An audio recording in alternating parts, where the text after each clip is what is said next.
Arrakis es un planeta desértico donde se produce la especia, esencial para los viajes interestelares y vital para extender la vida. Quien controla la especia, controla el universo. El emperador del universo asigna a las grandes casas la tarea de gobernar los planetas. Bajo su mandato, la casa Harkonnen explota Arrakis para extraer la especia. Sin embargo, enfrentan resistencia a los Fremen, nativos del desierto de Arrakis que luchan por su libertad y la protección de su hogar. Despiadados y codiciosos, los Harkonnen han dominado Arrakis con brutalidad durante 80 años, acumulando más riquezas que el mismo emperador. Sin embargo, un inesperado decreto imperial les obliga a abandonar el planeta. Es el año 10.191 en Caladan, el planeta hogar de la casa Atreides. Paul Atreides despierta de un sueño con una chica misteriosa en un desierto. Su padre, el duque Leto, ha sido nombrado gobernante de Arrakis por orden imperial. Durante el desayuno, Lady Jessica, su madre, le recuerda a Paul la ceremonia para celebrar el nombramiento y le enseña a usar algo llamado la voz para pedirle que le pase un vaso de agua. Paul duda y, usando la voz, emite una orden que resuena como múltiples voces. Jessica, casi sometida, se resiste y urge a su hijo a perfeccionar sus habilidades. Ella le pregunta sobre más sueños. Paul miente, negando haberlos tenido. En su habitación, Paul se informa sobre Arrakis, su futuro hogar. El planeta, hostil y árido, alberga tormentas letales y gigantescos gusanos productores de la preciada especia. Además, estudia a los Fremen, guerreros nativos que resisten a los Harkonnen. Aprende que mientras el Imperio valora la especia para la navegación espacial, para los Fremen es un sagrado alucinógeno que sustenta su vida y salud. Esa mañana, los heraldos del emperador llegan a Caladan e inicia la ceremonia. La casa Atreides jura lealtad al imperio y son nombrados oficialmente administradores de Arrakis. Los Atreides movilizan a sus hombres hacia su nuevo hogar tras la ceremonia. Entre ellos está Duncan, amigo de Paul, quien tiene la misión de establecer lazos diplomáticos con los Fremen antes de la llegada de los Atreides. A diferencia de los Harkonnen, el duque Leto busca aliarse con los nativos, creyendo que aprovechar el poder del desierto en lugar de someterlo los fortalecerá enormemente. Paul le pide a Duncan que lo lleve con él, confesando que tuvo un sueño en el que Duncan muere en batalla estando con los Fremen, pero sintió que podría salvarlo si está ahí. Duncan lo tranquiliza. Luego Paul conversa con su padre, quien le advierte sobre el peligro político al llegar a Arrakis. Las otras casas respetan a los Atreides, lo que intimida al emperador. Al otorgarles Arrakis y quitarlo a los Harkonnen, podrían enfrentar un conflicto letal. Bajo la presión de su destino, Paul duda de su capacidad para liderar la casa Atreides. Su padre, compartiendo sus propias reticencias pasadas, le muestra el anillo ducal y le recuerda las palabras de su abuelo. Un gran hombre no busca liderar, responde al llamado. A pesar de esto, le asegura a Paul que aceptar o no el liderazgo no cambiará lo esencial. Siempre será su hijo. Con esto le entrega el anillo, deseándole que encuentre su propio camino. Después, Paul entrena con Gurney, el consejero de guerra de su padre, quien le recuerda la advertencia de Leto: deben cuidarse de los Harkonnen. Mientras tanto, en Gadi Prime, el barón Vladimir, patriarca de los Harkonnen, se reúne con su sobrino Ravan, quien está enfadado por perder a Arrakis. Sin embargo, el barón revela que el emperador teme la popularidad creciente de Leto Atreides entre las casas nobles. Al entregar a Arrakis a los Atreides, el emperador busca que los Harkonnen eliminen a los Atreides por él.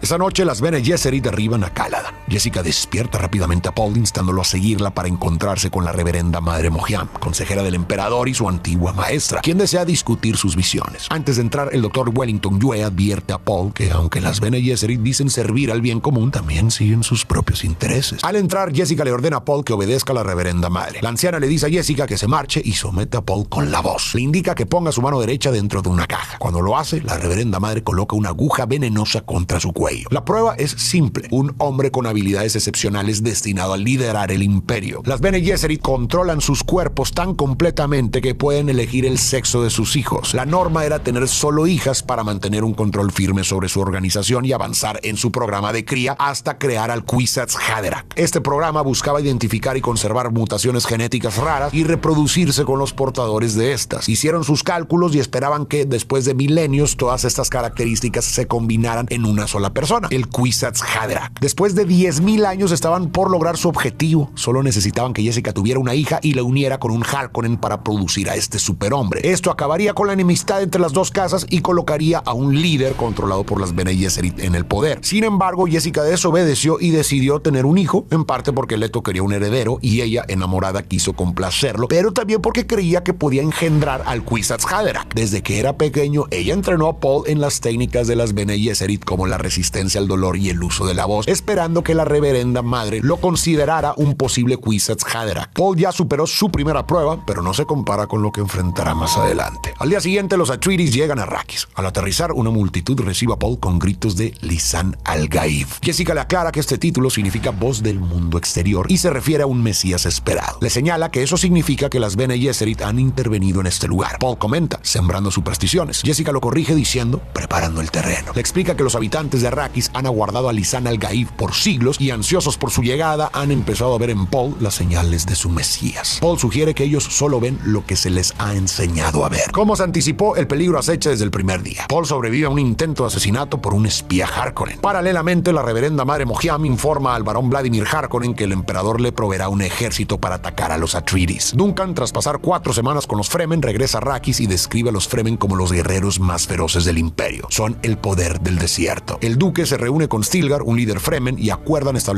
lazos diplomáticos. Al despedirse, Stilgar le dice a Paul en lengua Fremen que lo reconoce. Esa tarde, los Atreides parten para supervisar una jornada de extracción de especia. La doctora Kins, al comprobar los trajes de resistencia para el desierto hechos por los Fremen, nota que el traje de Paul está perfectamente ajustado. Sorprendida, recuerda una parte de la profecía Fremen que dice: el Mesías conocerá sus costumbres como si hubiera nacido entre ustedes. La misión se transforma en rescate cuando un gusano gigante se acerca. Paul desciende de la nave y, envuelto por la especia, empieza a tener alucinaciones. Escucha una voz que dice: Kwisatz Haderach, despierta. Posteriormente, Paul explica a su madre que no tuvo una reacción alérgica, sino una visión. Inicialmente creyó ver su muerte, pero luego entendió que no era así. Prevé que alguien le entregara un cuchillo. Además, sorprende a su madre revelando que sabe que ella está embarazada, incluso antes de que ella misma estuviera segura. Esa noche, Jessica intenta hablar con el duque sobre Paul, pero él se niega a escuchar. Dice que desde que Jessica lo llevó con la reverenda madre, Paul no es el mismo. Está distraído. Paul claramente ha cambiado después de su encuentro con la reverenda madre. A sus 15 años ya enfrenta la enorme presión de ser el heredero de la casa Atreides, una duda que compartió con su padre al preguntarle qué pasaría si no estuviera destinado a liderar la casa. A esto se suma la sorpresa de que podría ser un mesías esperado por muchos. Al llegar a Arrakis, la situación se intensificó con la gente aclamándolo y esperando que él sea ese mesías. La presión es casi insoportable. Una noche, Leto percibe una amenaza. Silenciosamente, los Atreides son atacados y el duque es capturado tras la traición del Dr. Wellington Yueh, quien actúa bajo la coacción de los Harkonnen que tienen a su esposa. Sin embargo, Yueh le da al duque una pastilla de gas mortal como potencial defensa. Durante la invasión, Paul y Jessica son secuestrados por los Harkonnen, pero escapan usando la voz y se refugian en el desierto. Como nadie sobrevive al desierto, los Harkonnen asumen que han muerto. En la ciudadela, el varón se burla del duque de manera cruel. También mata al Dr. Yueh. El duque susurra algo que hace que el varón se incline hacia él, y en un último intento de resistencia, Leto muerde la pastilla y libera un gas, muriendo al instante y dejando al varón herido. En el desierto, Paul y su madre se esconden en una tienda. Rodeado de especia, Paul tiene una visión escalofriante. Ve imágenes de guerra, soldados gritando su nombre, la chica de sus visiones junto a él, una guerra santa lanzada en su honor que se esparce como un fuego voraz, y multitudes adorando un altar con el cráneo de su padre. Enfadado, Paul le reprocha a su madre que la Bene Gesserit lo transformó en un fenómeno. Abrumado, termina llorando la muerte de su padre en los brazos de Jessica. La traición hacia su familia y el asesinato de su padre generan en Paul un fuerte resentimiento. Las especias de Arrakis intensificaron sus visiones, haciéndolo creer que estos eventos proféticos se harán realidad. Se vio liderando una guerra santa con la gente adorando un santuario de su padre, un indicio de lo que podría pasar si se deja llevar por sus deseos de venganza. Esta situación es abrumadora y desencadenará un conflicto interno en Paul a lo largo de la historia. Aunque no desea iniciar esta guerra, su deseo de venganza lo consume. Al día siguiente, Paul y Jessica son encontrados por Duncan y la doctora Kins y se unen a un grupo de Fremen. Mientras hablan, la doctora le explica a Paul que el emperador organizó el ataque contra su familia porque tenía miedo de que su padre ganara más popularidad y lo sacara del poder. Enojado, Paul propone un plan: aprovechar que el emperador no tiene hijos varones y sus hijas no están casadas. La doctora Kins le advierte que es ingenuo creer que puede tomar el trono. Paul le menciona que los Fremen hablan de Lisan al-Gaib, un líder prometido que los llevará al paraíso. Él le dice que como emperador podría convertir a Arrakis en un paraíso con solo un movimiento de su mano. Cuando Paul y su familia llegaron inicialmente a Arrakis, él descartó la profecía de Lisan al-Gaib como una mera superstición. Sin embargo, ahora, perseguido y lleno de un intenso deseo de venganza y sin ver otro camino para lograrla que no sea utilizar a los Fremen, reconocidos como los mejores guerreros del imperio, empieza a considerar la posibilidad de aprovechar los mitos establecidos por las Bene Gesserit para manipular a los Fremen y vengarse del emperador. Antes de que puedan continuar, los Harkonnen los atacan. Duncan se sacrifica para proteger a Paul, quien se da cuenta de que su visión se ha cumplido. Al huir, Paul y Jessica atraviesan el desierto buscando llegar a un asentamiento Fremen en el norte. Durante el camino, Paul tiene visiones de un Fremen que lo guía. Cuando finalmente encuentran a los Fremen, Paul reconoce a Stilgar, el líder con quien su padre había hecho amistad. Stilgar también lo reconoce y le dice a su gente que Paul es el joven del que les había hablado. A aquel que podría ser el Lisan al-Gaib. Los Fremen comienzan a susurrar entre ellos. Muchos dudan y piensan que es demasiado pronto para saber si realmente es el elegido, porque aún no ha demostrado serlo. Sin embargo, Stilgar no cree que Jessica sea útil y la reta. Pero Jessica muestra habilidades de lucha impresionantes, sorprende a Stilgar y lo domina, ganando así el respeto de los Fremen. Las Bene Gesserit tienen un control perfecto sobre sus reflejos y movimientos y son expertas en un arte marcial extremadamente letal, incluso más habilidosos en combate que los Fremen, como acabamos de ver. Una Fremen se acerca a Paul y le menciona que algunos lo consideran el elegido, aunque ella no lo cree y lo ve solo como un niño. Paul la reconoce de inmediato. Es Chani, la chica de sus visiones, y se queda sin palabras. De repente, un Fremen llamado Jamis, que no quiere aceptar a los extraños en su tribu, desafía a Paul a un duelo. Jamis es el hombre de las visiones de Paul, quien lo guiaría. Paul se alista para el combate. Toca una piedra y ve varias formas en que podría morir. Oye una voz que le dice: Paul Atreides debe morir para que el Kwisatz Haderach surja. No temas ni resistas. Al tomar una vida, tomas la tuya. Chani se acerca a Paul y, aunque duda que él sea el Lisan al-Gaib, desea que muera con dignidad y le entrega un cuchillo especial, el mismo que él había visto en sus visiones. Aunque nunca ha matado, Paul acepta el arma. En el duelo duda en matar a Jamis y le pide rendirse. Luego una nueva visión surge con una voz que exclama: Kwisatz Haderach, sube, asciende. En ese momento, Paul acaba con Jamis. Aunque Jessica quiere irse de Arrakis por el bienestar de su bebé y de Paul, él insiste en que deben quedarse con los Fremen. El emperador los envió aquí y su padre vino no por la especia o las riquezas, sino por la fuerza de los Fremen. Su destino está en el desierto.